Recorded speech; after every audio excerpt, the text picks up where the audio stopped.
साथी नमस्कार। बहुत स्वागत है हमारे चैनल में। इस वीडियो के अंदर अभी हम लोग फिजिक्स का प्रैक्टिस सेट देखने वाले हैं जो आपके आने वाले एग्जाम से railway, SSC, MTS, police exam, BSF, CRPF और बिहार सिविल कोड के लिए काफ़ी इम्पोर्टेंट है। वीडियो पसंद है वीडियो को लाइक करें, चैनल पर नया है सब्सक्राइब करके बेल आइकन प्रेस करें। चलिए शुरू करते हैं। देखिए यहाँ पर पहला क्वेश्चन दिया गया है, दूध से क्रीम निकालने पर निम्नलिखित में से कौन सा बल लगता है। तो देखिए दूध से क्रीम निकालने पर जो है अपकेंद्रीय बल लगता है। आपको याद रखना है अपकेंद्रीय बल, ये आंसर हो जाएगा। इसके अलावा दूध की शुद्धता पूछा जाए किसके द्वारा मापा जाता है, तो लैक्टोमीटर के द्वारा दूध की शुद्धता मापी जाती है। आगे बढ़ते हैं। क्वेश्चन नंबर 2 दिया है, ऊष्मा एक प्रकार की ऊर्जा है जिसे कार्य में बदला जा सकता है। इसका प्रत्यक्ष प्रमाण सबसे पहले किसने दिया था। तो इसका प्रत्यक्ष प्रमाण सबसे पहले रामफोर्ड ने दिया था। ठीक है, ऑप्शन हो जाएगा बी। आगे बढ़ते हैं। चाबी से भरी घड़ी में कौन सी ऊर्जा होती है।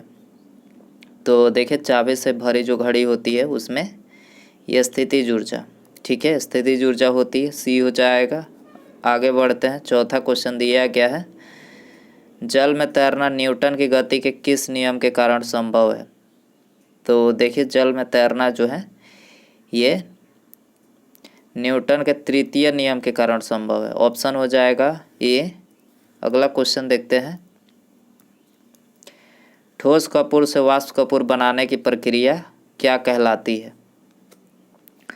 तो देखिए ये कहलाती है ऊर्ध्वापातन। ठोस कपूर से वाष्प कपूर बनाने की प्रक्रिया क्या कहलाती है, ऊर्ध्वापातन। ठीक है, निम्नलिखित में से कौन सदिश राशि का उदाहरण नहीं है। तो देखिए ऑप्शन हो जाएगा डी। आयतन जो है यहाँ पर सदिश नहीं है, बाकी बल, विस्थापन, वेग तीनों यहाँ पर जो है सदिश राशि के उदाहरण है। 7वां क्वेश्चन दिया गया है, एंगास्ट्रम निम्नलिखित में से क्या मापता है। तो एंगास्ट्रम जो होता है ये तरंगदैर्घ्य मापता है। क्या मापता है, तरंगदैर्घ्य।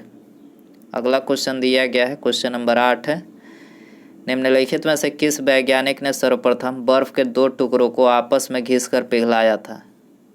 तो सबसे पहले किसने पिघलाया था, डेवी ने। ठीक है, याद रखना डेवी ने सबसे पहले ये किया था। इसके अलावा एक और क्वेश्चन यहाँ से पूछा जाता है, बर्फ़ के 2 टुकड़े आपस में दबाने पर टुकड़े आपस में चिपक जाते हैं, इसका कारण पूछा जाए, इसका कारण क्या होता है। तो देखिए दाब अधिक होने पर बर्फ़ का जो गलनांक होता है वो घट जाता है। ठीक है, याद रखना है। 1 हॉर्स पावर कितने वाट के बराबर होता है। देखिए ये साइंस का क्वेश्चन बहुत बार रिपीट हो चुका है। तो 1 हॉर्स पावर जो होता है 746 वाट। ठीक है, 746 वाट के बराबर होता है।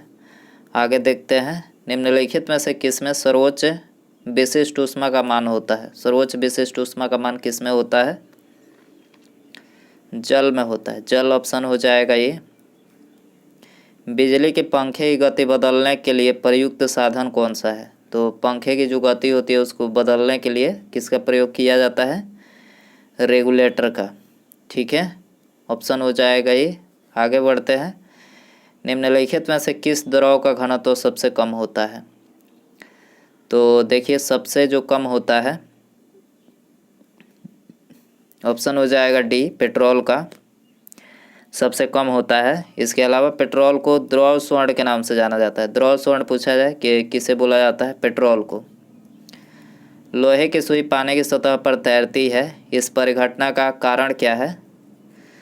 तो देखिए लोहे की जो सुई होती है तो ये पृष्ठ तनाव के कारण जो है पानी की सतह पर तैरती है। ऑप्शन हो जाएगा ये। आगे बढ़ते हैं, किसी मनुष्य के शरीर का सामान्य तापक्रम कितना होता है। तो सामान्य जो तापक्रम होता है वो 98.6 डिग्री फ़ारेनहाइट है, 6 डिग्री फ़ारेनहाइट होता है। सेल्सियस में पूछा जाए तो 37 डिग्री सेल्सियस। ठीक है, तो याद रखना ऑप्शन हो जाएगा ये। निम्नलिखित में से किसकी ऊष्माधारिता सबसे अधिक है। ऊष्माधारिता सबसे अधिक किसकी है, जल की है। जल की ऊष्माधारिता सबसे अधिक है। अगला क्वेश्चन दिया गया है, जब प्रकाश के लाल, हरा व नीला रंगों को समान अनुपात में मिलाने पर कौन सा रंग प्राप्त होता है। तो लाल, हरा व नीला रंगों को समान अनुपात में मिलाने पर सफ़ेद रंग प्राप्त होता है। ऑप्शन हो जाएगा ये। आणविक संगठन के द्वारा ऊष्मा का संप्रेषण क्या कहलाता है? तो ये संवहन कहलाता है, संवहन।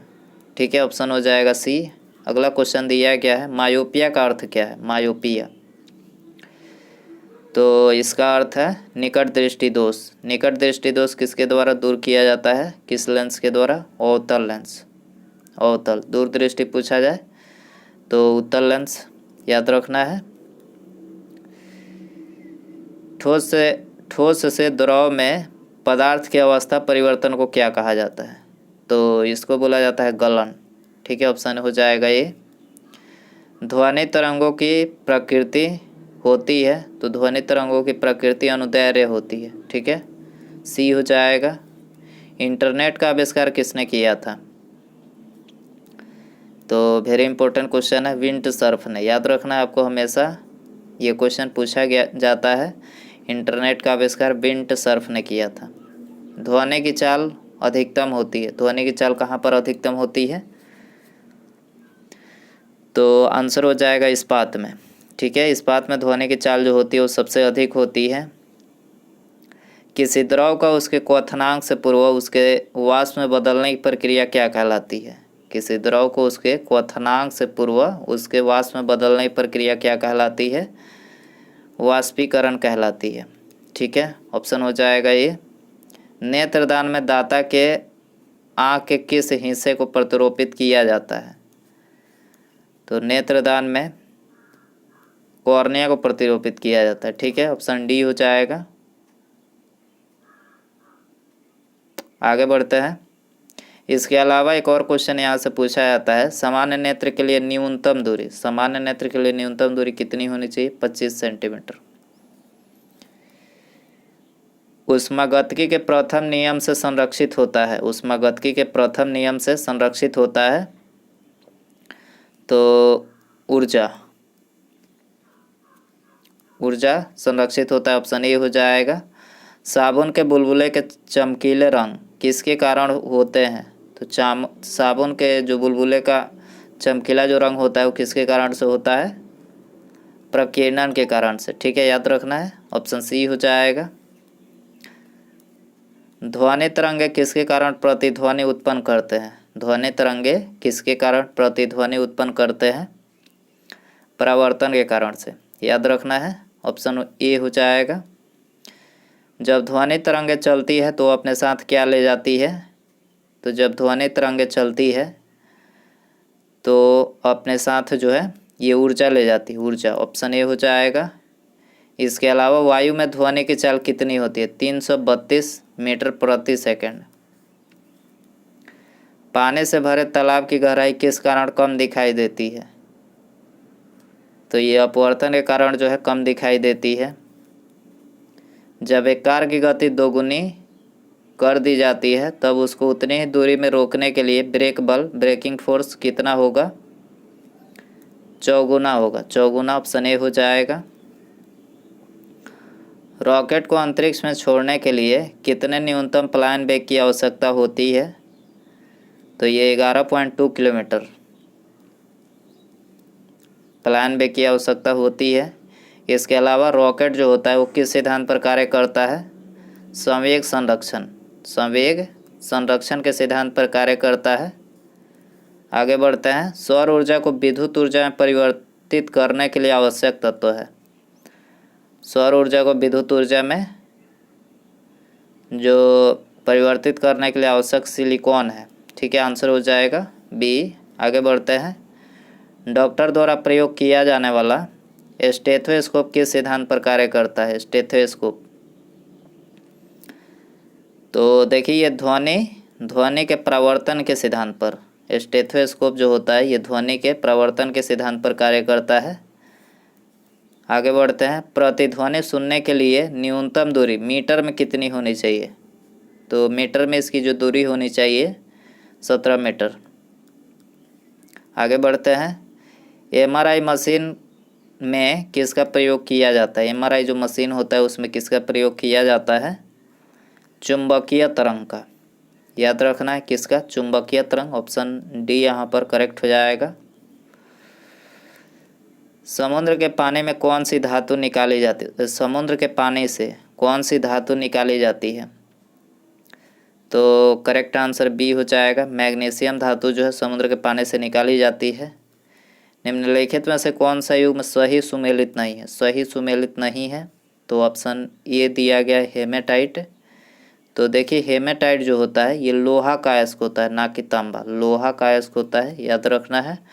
और बाकी करेक्ट है। बॉक्साइट जो है एल्युमिनियम का होता है। मोनाजाइट थोरियम का होता है। पिंच ब्लेड यूरेनियम का होता है।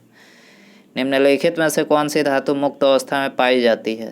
तो मुक्त अवस्था में ऑप्शन डी हो जाएगा। सीसा यहाँ पर मुक्त अवस्था में पाई जाती है। अमोनिया सल्फेट में मौजूद नाइट्रोजन का प्रतिशत कितना होता है? नाइट्रोजन का प्रतिशत पूछा गया है 27%। ठीक है, ऑप्शन हो जाएगा ये। उसके बाद ये आप सभी के लिए क्वेश्चन रखते हैं, इसका आंसर कमेंट में बताना है। क्वेश्चन दिया गया है उर्वरकों के निर्माण में निम्नलिखित में से कौन सा तत्व प्रयोग में लाया जाता है? तो उर्वरकों के निर्माण में ऑप्शन दिया गया है फ्लोरीन, पोटेशियम, सीसा या फिर एल्युमिनियम। तो इनमें बताना है कि उर्वरक के निर्माण में कौन सा तत्व प्रयोग में लाया जाता है। तो सही आंसर कमेंट में बताना है आपको। और वीडियो पसंद आया है तो प्लीज़ वीडियो को लाइक कर दें। ठीक है, मिलते हैं अगले वीडियो में। नमस्कार, जय हिंद, जय भारत।